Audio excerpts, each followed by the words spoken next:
بیماری سرطان، بیماری به امان که به کسی امان نمیدهد و طبق گفته مثلا طبیبان، مردم و حتی اینترنت، یعنی نفران گرفتار به این بیماری حکمشان به قول خوانده شده است. من قبول نکردم، من تسلیم نشدم، من مبارزه بردم و خواهم برد. امیدوارم که من موفق میشم، چون بسیاری ها رو میدونم که به این بیماری غالب آمدن. کودکانی که میبینیم اینها کی هستن؟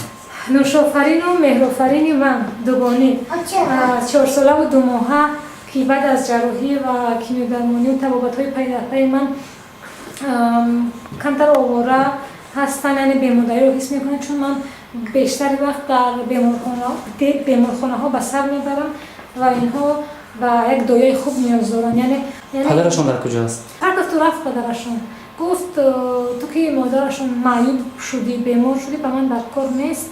هر گفت رفت گفتم چشم، اما اینا چه گناه دارن؟ اینا که فرشته بیگناهن، در حالی که پدرشون با همسر یکمش 5 سال ازدواج کرد و فرزند نیافت. میفهمیده که یک بار خداوند به او دوگانه داد و رو گردون. چند مرتبه خیمیا گرفته و برای چی شما رو جراحی کرده؟ برای بیماری سرطانی تخمدان ها. سرطان تخمدان ها با پهنشوی روده قفص. سال 27 ایولی سال 2017 پس از دوا و مراجعت و طبابت های زیادی من بچگان رو آمپوتاسیا کردن و تخمدان ها رو بریده پرتافتن و به من طبیبان کلستوم گذاشتن. خب این هم کلستومه که یعنی روده قفص رو کلتیویت کردن و گفتی طبیبان و در اینجا کلستوم گذاشتن، یعنی روده قفص رو خب مجبور بودن که در درون شکم گذارن، چون که میبینید اخلاق از همینجا میبارد، یعنی به واسطه کلستوم فضا به واسطه کلستوم اینجا باید دستگاه گذارن که نام دارن کلاپریومنت یا خود ابوتسل، دستگاه اخلاق قبول کننده. از بس طور این مدت 3 سال من از این دستگاه استفاده بودم، دیگر مبلغ برای خرید این دستگاه ندارم و همچنان شما میبینید که به این به زبان طب میگوین لیگاتور نیسویش، خطی ناسوری رشته‌ای پس از جراحی که هنوز خشک نشده است.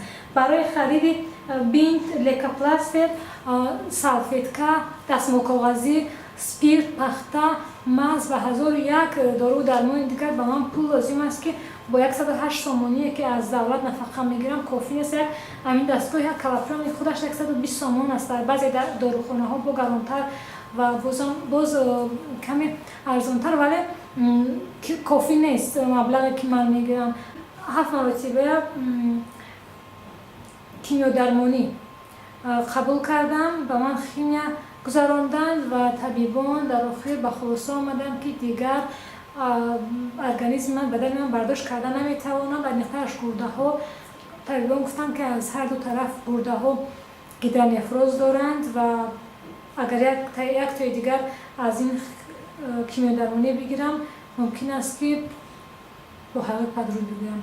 برای همین هرچند در تاجیکستان در کشور خودمان از جراحی جواب دادن، یعنی نه جراحی میکنن و نه کیمیودرمانی، گفتن از هر دو آزادی ممکن نیست، اما من میدارم باور دارم که حتما یک راه پیدا خواهد شد، حتما راهی هست.